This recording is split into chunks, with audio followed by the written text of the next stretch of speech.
कि जर्नलिस्ट किसे कहा जाए। मैं कहता हूं जर्नलिस्ट दो तरह के होते हैं, आप भी ध्यान में रखिए। आप प्रेसिडेंट को लीड करते, अपने राज्य को लीड करते हैं। जर्नलिस्ट दो तरह के होते हैं।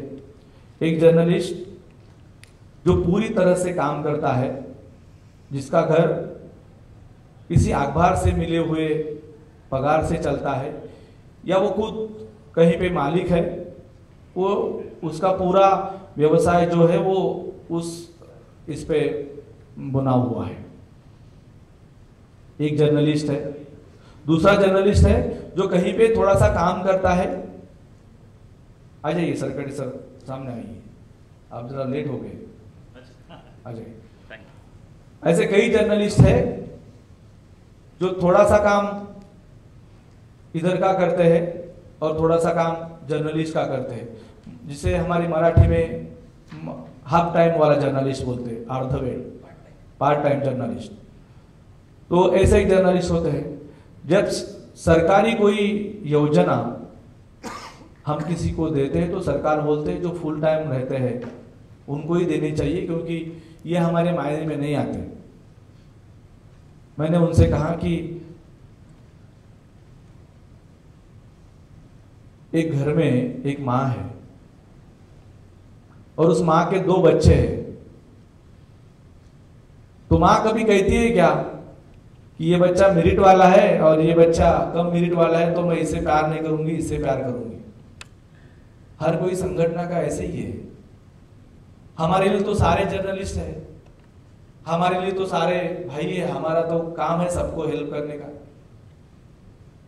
तो अभी वो चल रहा है और मुझे पता है कि वो 10,000 कार्ड हमें देंगे ही देंगे, जहां पे हम हेल्थ के इशू पे लेके काम करेंगे। मैं आपको अभी बता रहा हूं कि 5 जो सब्जेक्ट है उसके बारे में बता रहा हूं हम क्या करने जा रहे हैं। ये देखो, सारे सब्जेक्ट, सारी बातें दो तरह के होते हैं। एक बात होती है जो सरकार की तरफ से लेने का है और दूसरी बात होती है हम खुद करने का है। हम सरकार को बोलेंगे ये करो, अगर नहीं किया तो हमारे मुट्ठी में इतना दम है कि वो हम खुद कर लेंगे। लेकिन आप सारे अपने अपने राज्य के सरदार हैं और आप इस तरह से आपको रहना चाहिए, आप इस तरह से इस मूवमेंट में आना चाहिए कि ये मूवमेंट मेरा है। मैं संदीप काले हूं, मैं पिंजारी हूं, मैं नदवी साहब हूं, ये बोल के आप सबको काम करने का है तो ये काम आगे जाएगा। और हमारे मराठी में कल्प वृक्ष की कहानी मेरी मम्मी मुझे बचपन में बता देती थी कि हम एक कल्प वृक्ष के नीचे बैठे हैं और जिसे जो मांगा जाए वो मिल जाता है। लेकिन एक हमारे अंदर अलग सा निगेटिव वाला आदमी बैठा रहता है और वो बाद में बोलता है अरे मैं जिस वृक्ष के नीचे बैठा हूं उसके ऊपर कहीं भूत भीत तो नहीं है और वो आएगा तो मुझे मार डालेगा, और भूत भी आ जाता है उसको मार देता है। बात ऐसी है कि हमें पॉजिटिव थीम लेके ये काम करने का है। मैं हेल्थ के बारे में बात कर रहा हूं, ये सरकार की बात है। दूसरी बात, हमने एक सेल बनाया है। अभी मुंबई में आज 8 लोग हैं जो पूरी तरह से ट्रीटमेंट ले रहे हैं हेल्थ को लेके। हमने एक हेल्थ कक्ष बनाया है, उसका बंदा भी आएगा जो फुल टाइमर नेवी में था एक अधिकारी के रूप में, लेकिन अभी वो full time voice of media का मेडिकल सेल का चीफ बोल के काम देखता है।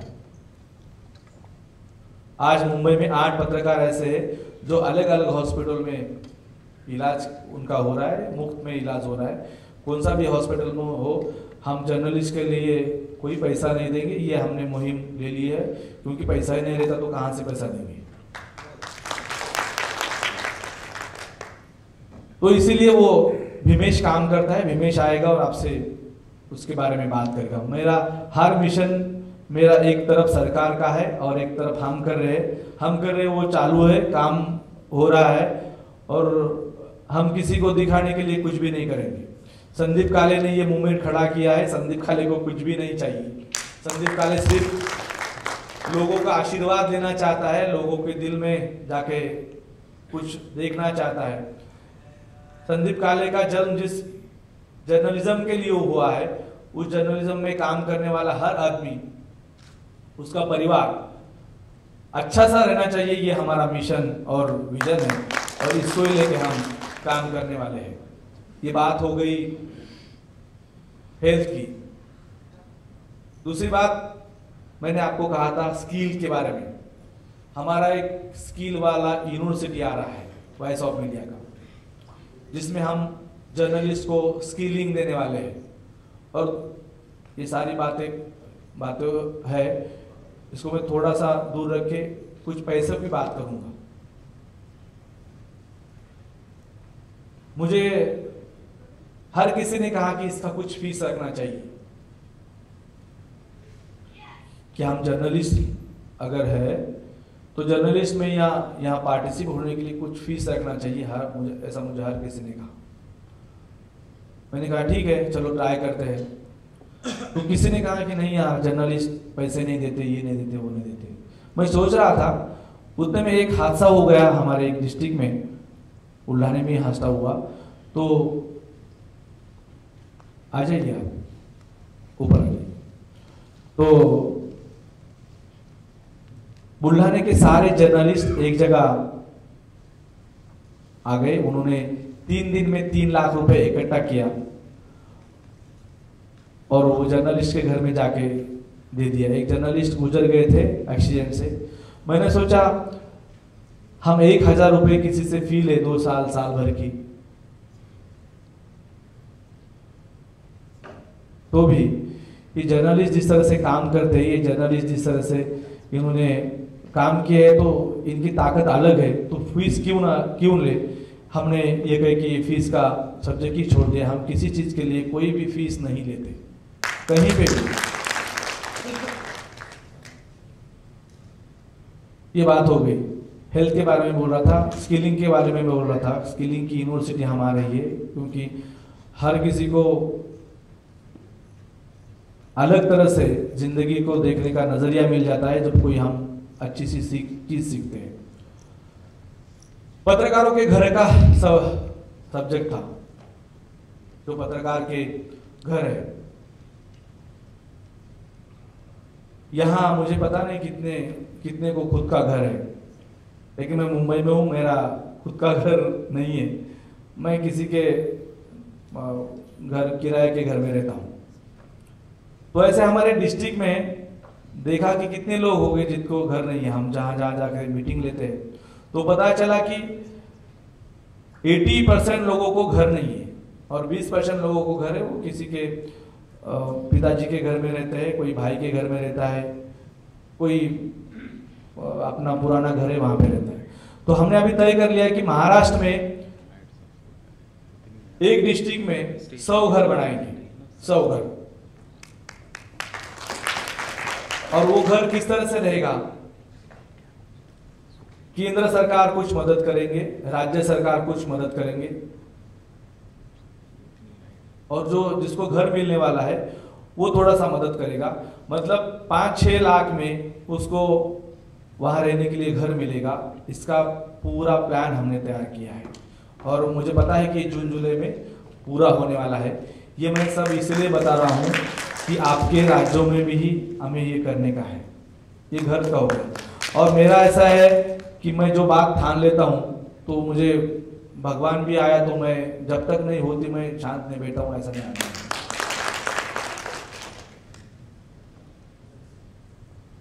देश में ऐसा एक संगठन है XYZ जो पिछले 40 साल से चलता है। उसके सारे मेंबर्स 25,600 है, सारे मेंबर्स। और वॉइस ऑफ मीडिया पिछले 2 साल से काम करता है। वॉइस ऑफ के मेंबर है 28,600। मैं फिर भी बोल रहा हूं, हर कोई गर्व करता है, हर कोई कहता है कि मैं अलग हूं, मैं बड़ा हूं, उसका घर हमेशा खाली रहता है। हमें गर्व किसी बात का गर्व नहीं करने का है। हमें सीधा जाके लोगों के हित के लिए काम करने का है। ये कब बढ़ेगा, ये कब आगे आएगा, जब हम लोगों के बारे में सोचेंगे और उनको दिखाएंगे कि हमने ये सीधा काम किया है। ये घर का सब्जेक्ट हो गया है। अभी ऐसा लगा ये केंद्र तो हर किसी को मदद करता है, घर के बारे में उनका स्कीम है, राज्य भी करता है। अगर नहीं हुआ तो भी किस तरह से करने का है, ये हमारा प्लान भी रेडी है। हमने हर महीने पिंडारी सर को भी कहा कि हमने आदमी चुने हैं और उनको लगता है कि सिर्फ पद लेके और कार्ड देके या पत्र देके ही हम वहाँ पे रुकने वाले हैं, हम तामझाम करेंगे, हमारी फोटो आएगी, हमारा पेपर में बड़ा नाम आएगा, इसके लिए हम ये काम नहीं कर रहे हैं। उसके लिए हमें प्लान बी, मतलब दूसरा आदमी वहाँ पे रेडी रखना चाहिए, क्योंकि मैं जब हरियाणा जाऊंगा, मैं मध्य प्रदेश जाऊंगा, मैं राजस्थान जाऊंगा, तो वहाँ पे सारे लोगों को लेकर काम करने वाला बंदा चाहिए। वो कितना बड़ा है, कितना छोटा है, कितने बड़े न्यूज़पेपर का है, कितने छोटे न्यूज़पेपर का है, ये मेरे लिए कोई बात मायने नहीं रखती। सिर्फ मेरे लिए ये बात मायने रखती है कि वो जाके उधर काम कैसे करे। इस तरह से हेल्थ का हो गया, एजुकेशन का। अभी मैं एजुकेशन के ऊपर आता हूँ। सारी बातें आप ध्यान से सुनिए। अभी आंध्रा टीम, भाई साहब आप मोबाइल बंद कीजिए, प्लीज मोबाइल बंद कर दीजिए। अभी मैं एजुकेशन के ऊपर आता हूं। हमने महाराष्ट्र में क्या किया, मैं बार बार इसलिए बोल रहा हूं हमने महाराष्ट्र में क्या किया, क्योंकि आपको जाके उधर वो काम करने का एजुकेशन के लिए काम किया गया। जिस जर्नलिस्ट का तनख्वाह 25,000 के अंदर है, उन सारे जर्नलिस्ट के बच्चों का शिक्षा मुफ्त में करने का हमने ठान लिया। और जब हमने सर्वे किया, हम कोई बात बिना सर्वे की, बिना रिसर्च की कोई बात नहीं करते। मैंने अभी जो जो बातें आपसे कही, जो जो अभी आपसे मैंने बात की, वो सारे बातें का हमने सर्वे किया, उसका रिपोर्ट बनाया। उसकी 6 लोगों की 10 लोगों की टीम थी, उसमें कुछ एडिटर थे, कुछ जर्नलिस्ट थे, कुछ हमारे पदाधिकारी थे। सारी बातें कोई बातें बिना रिसर्च के यहाँ पे नहीं हुई है। तो समझ में ऐसा आया रिसर्च में कि 25,000 पगार, तो 95% ऐसे जर्नलिस्ट है जिनका पगार 25,000 के बीच में है। आपको ताज्जुब लगता होगा, महाराष्ट्र बहुत बड़ा है, महाराष्ट्र का इकोनॉमी ऐसा है, महाराष्ट्र का इकोनॉमी ऐसा है, ऐसा बोला जाता है। लेकिन महाराष्ट्र में भी 95 जर्नलिस्ट ऐसे जिनका पगार तनख्वाह 25,000 के बीच में है। तो हमने ये निकाल दिया कि 25,000 वाले जर्नलिस्ट के बच्चों का ही हम काम करेंगे। हमने तय कर लिया कि सारे बच्चे, जर्नलिस्ट के सारे बच्चे जो है, जिनको लगता है कि हम मदद लेके पढ़े, तो उनके लिए हमने काम शुरू किया। भाई आप बात मत कीजिए, हेलो, डिस्टर्ब हो रहा है। तो हमने क्या किया कि 5 हमारे यहाँ बड़े बड़े प्रतिष्ठान है, संस्था है। हमारे यहाँ बालाजी बहुत बड़ा प्रतिष्ठान है, हमारे यहाँ सेगांव में है, हमारे यहाँ पुणे में गणपति है, मुंबई में गणपति है, शिरडी है साईं बाबा वाला। तो हमने सारे लोगों से हेल्प ली और उनसे कहा कि ये हमारे 15,000 बच्चे हैं और इनको आपकी हेल्प चाहिए। तो उन्होंने तुरंत हाँ कह दिया कि हम हेल्प करेंगे, जो चाहिए आप बोले हेल्प करेंगे। ये सेकंड वाला प्लान। फर्स्ट वाला प्लान सरकार की तरफ था। सरकार से जब हमने बात की तो सरकार ने कहा कि हम इसके लिए हेल्प करेंगे। इससे ज़्यादा आगे जाके सरकार से हमें बोला गया कि जो एडमिशन होता है पहली बार वाला, वो भी हम मुफ्त में करने के लिए सोचेंगे, उसका GR निकालेंगे। मैं हर बात लाइव कैमरे के सामने बोल रहा हूँ, हर बात का एविडेंस मेरे पास है। मैं ये आपको सीरियसली इसीलिए बता रहा हूँ। पीछे वाले भाई साहब मोबाइल बंद कीजिए, आप निकलते रख दीजिए मोबाइल। 2 दिन से आप यहाँ ट्रैवल करके आ रहे, प्लीज मोबाइल में मत ध्यान दीजिए, कुछ सुनिए। हमें कुछ अलग करने का है, कुछ देखने का है, इसलिए हम ये काम कर रहे हैं।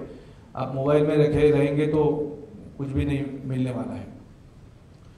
तो ये एजुकेशन की बात हुई। हमारे यहाँ हमने पूरे फॉर्म, सारे फॉर्म बांट दिए, जिनको जिनको चाहिए वो सब आ गए हैं उसमें। उन्होंने क्या हेल्प चाहिए उसके बारे में उस फॉर्म में लिखा है और वो सारे फॉर्म हमने भर के हमारे ऑफिस में रख दिए। उसके ऊपर अभी काम चल रहा है। हेल्थ के लिए हो गया, एजुकेशन का भी हो गया। अभी सेवानिवृत्त के बारे में क्या करना चाहिए, जो रिटायर आदमी होता है उसके बारे में क्या करना चाहिए, इसका रिसर्च हमारा चल रहा है, उसके ऊपर भी काम चल रहा है। ये हमारे 5 मिशन है और हमारा जो विजन है मैंने आपको बताया है। ये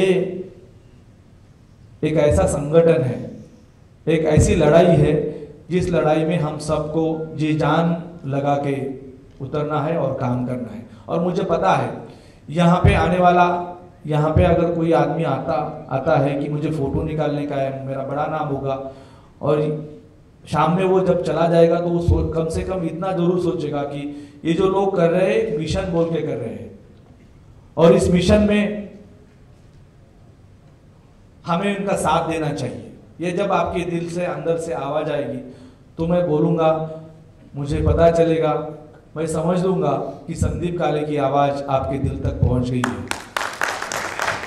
ये हमारे बिंदारी साहब पिछले 15-16 दिनों से परेशान हैं कि कितने लोग आएंगे, किस तरह से करेंगे, क्या करेंगे। मुझे पता है कि आप ट्रेन से आए हैं, किसी की खाने की व्यवस्था नहीं होगी, किसी की नाश्ते की व्यवस्था नहीं होगी, किसी को एक रूम में 2-2 लोग ऐसे कहीं रहना पड़ा है, हर एक को पता है। लेकिन हर एक मिशन में, हर एक आंदोलन में इसी तरह से होता है। हम जब कारपोरेट वाले बनते हैं, हाँ बोलिए। सर आपने भी बहुत सारी बातें हेल्थ वगैरह में किया है। मेरा नाम सद्दाम अली है और मैं ईटीवी न्यूज़ 18 और मैं डायरेक्टर रहा हूँ, बहुत सारे प्रोग्राम डायरेक्ट किए मैंने, और 5,000 से ज़्यादा मैंने डॉक्यूमेंट्री बनाई है, टॉक शो वगैरह। अभी इसके लिए जो वॉइस ऑफ मीडिया है, इसमें आप ऐसा क्या करने वाले हैं, जो बड़े चैनल हैं और जो छोटे, जो भी आपने बताया कि 25,000 जिनकी सैलरी है, उनको बिल्कुल रात में या सुबह एक मेल आता है, उनको निकाल दिया जाता है। उसके लिए वॉइस ऑफ मीडिया क्या करने वाला है? क्योंकि ये एक बात हुई। दूसरी चीज क्या है, जो रिपोर्टर्स होते हैं उनको ऊपर क्या है, वो कोई भी केस चढ़ जाता है, उनके पास पैसे नहीं होते कि वो केस चढ़े, उसके लिए वॉइस ऑफ मीडिया क्या करने वाला है? तो कुछ ऐसे मुद्दे हैं जिसपे बहुत ज्यादा जोर देने की जरूरत है, जिसको लेकर के जो मीडिया के जो पर्सन हैं, खास करके रिपोर्टर जो फील्ड में। आपका पहला सवाल क्या था कि एक दिन में नौकरी से निकाल जाता है, जो बड़े मीडिया, मैं समझ में आया, आपका पहला सवाल समझ में आया। आपका दूसरा भी मुझे भी पता है, वो मैं दोनों पे आपको बरोबर है। दो सवाल के मैं आपको जवाब देता हूँ। आपका सवाल समझ में आया। इनका पहला सवाल था एक दिन में अखबार से निकाला जाता तो क्या करेंगे। हमने बारामती में एक प्रोग्राम लिया, सारे जर्नलिस्ट वहाँ पे आए थे। हमारे महिला संगठन के जो संगठक है, केंद्रीय संगठक सारिका जी मोहत्रा स्टेज पे आई है, वो भी वहाँ पे थी। तो हमने वहाँ पे प्रोग्राम क्या लिया था, जो अभी भाई साहब ने सवाल पूछा था। मैं हर एक को बोलता हूँ कि पत्रकारों का खुद का उद्योग रहना चाहिए, कुछ तो वो उसका अलग काम करना चाहिए, मतलब वो उसकी बीवी करनी चाहिए, बेटा करने चाहिए। पत्रकारिता को लेके उसका जो पैसा आता है, उससे अगर वो उसका खुद का दिनचर्या चलाता है तो वो उसके ऊपर वो जुए से भी गंदा है, ऐसा मुझे लगता है। ये स्थिति सबकी हुई है। भाई साहब ने अभी जो खड़ा किया था सवाल, मैं आगे जाके वो बताने वाला था, लेकिन उन्होंने फ्लो में बोल दिया तो मैं बोल देता हूँ। हमने उधर क्या लिया प्रोग्राम, एक कुल्फी वाले को हमने बुलाया था, उसका नाम है लाड़ाची कुल्फी, हमारे पुणे में बहुत फेमस है। मेरा दोस्त है, वो मेरे साथ था। उसने बोला कि मुझे एक दिन में 5 लाख रुपए मिलते हैं, मैं कुल्फी का व्यापार करता हूं, और उसको वो कुल्फी का व्यापार करने के लिए मैं हर एक से 3-4 लाख रुपए लेता हूं, जो अमानत रखनी पड़ती है, उसके बाद मैं उसको फ्रेंचाइजी देता हूं। लेकिन वॉइस ऑफ मीडिया के जो बंदे हैं उसको मैं 1 रुपया भी नहीं लूंगा, व्यवसाय शुरू करूं। तो महाराष्ट्र में 21 लोगों ने शुरू किया, तो 21 लोग अभी कह रहे हैं कि मैं नौकरी कल से छोड़ देने वाला हूं, क्योंकि मुझे 20,000 रुपए रोज के मिलते हैं। सीधा करने का मतलब मैं ये करूंगा वो करूंगा ऐसा करेंगे, ऐसा नहीं, सीधा काम करने का। मैं हर एक को बोलता हूं कि हमारा उद्योग खुद का रहना चाहिए, हम काम करने चाहिए। मैं एडिटर हूं कहीं पे, लेकिन मेरी किताब है। अभी समझो मुझे कंपनी ने कुछ प्रॉब्लम आ गई, मेरी कंपनी बहुत अच्छी है, लेकिन फिर भी कुछ प्रॉब्लम आया और मुझे निकाल दिया, तो मेरा जो किताबों का रेवेन्यू आता है, जो मुनाफा आता है, उससे मेरा घर चला जाएगा। इतना मैंने कर लिया है। मैं लिखता हूं, मैं भाषण देता हूं, मैं कई प्रोग्राम अटेंड करता हूं, मैं कई कार्यक्रमों में जाता हूं, क्या ना?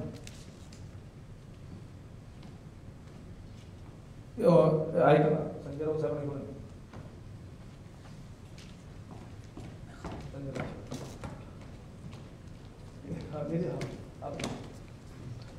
तो वो एक बात है.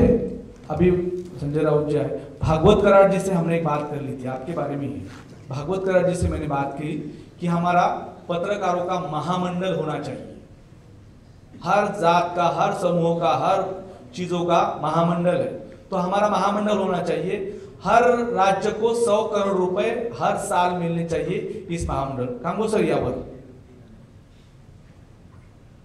तो मैंने उनसे मांग की. उन्होंने कहा कि इसको जब आगे बढ़ा लेते हैं और ये कर लेते हैं, अच्छी आइडिया है. मुझे ये कहना है कि पत्रकारों की परिस्थिति बहुत ही हार्ड है, तो उनका उद्योग होना चाहिए, उन्होंने कुछ कर लेना चाहिए, ये मेरा कहना है. अभी तो पत्रकारिता की इतना ये बढ़ गया है तो हम बोल नहीं सकते, ऐसा है. तो सुदर्शन ते दिवा लावायचं वगैरे बघा. ये दूसरी बात. तीसरी बात ये है, आपने दूसरी बात कही थी, ये कार्यक्रम होने के बाद बोलतो. आदरणीय संजय राऊत सर यांचं आगमन या ठिकाणी झालं. मी विनंती करतो की आपण स्टेजवर यायचं आहे. कांगो सर आपण पण स्टेजवर यायचं आहे. सर यावरच या सर.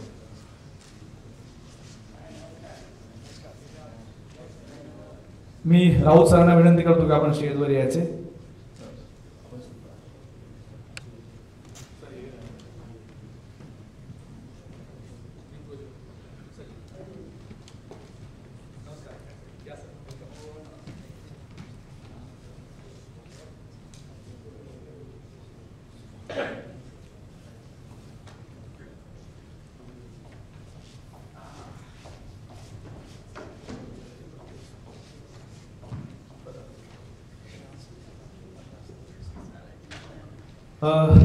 संजय राऊत सर यांचं आपण टाळ्याच्या गजरामध्ये या ठिकाणी स्वागत करूया. त्यांचं वेलकम करूया.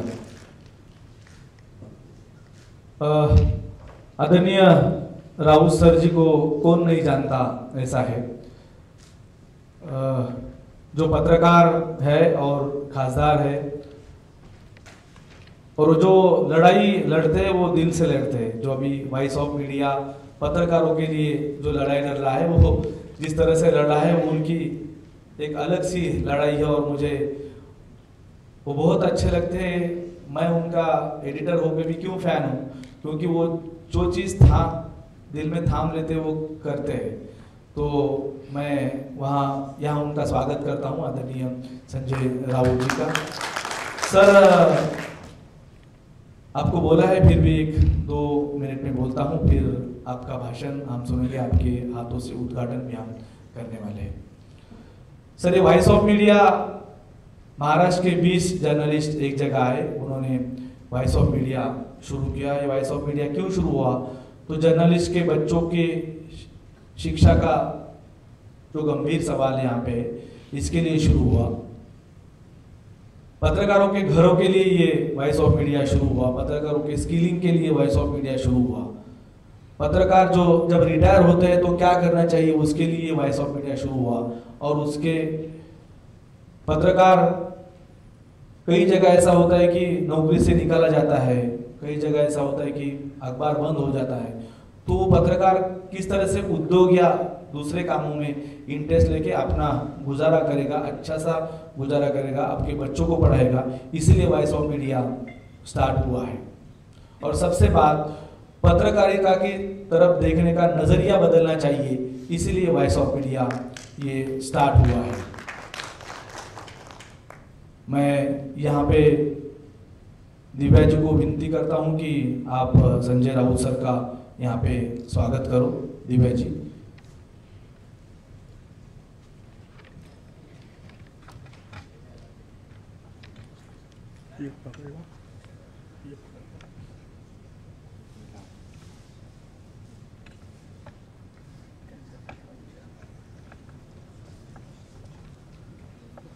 खड़े हो जाओ यार.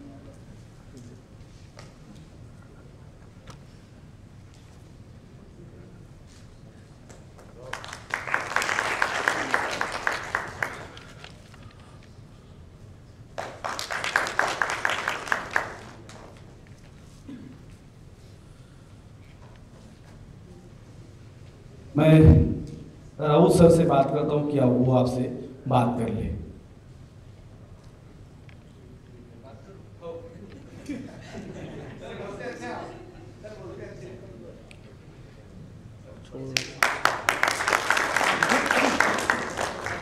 छोड़ दो, तुम नहीं कर पाओगे, छोड़ दो।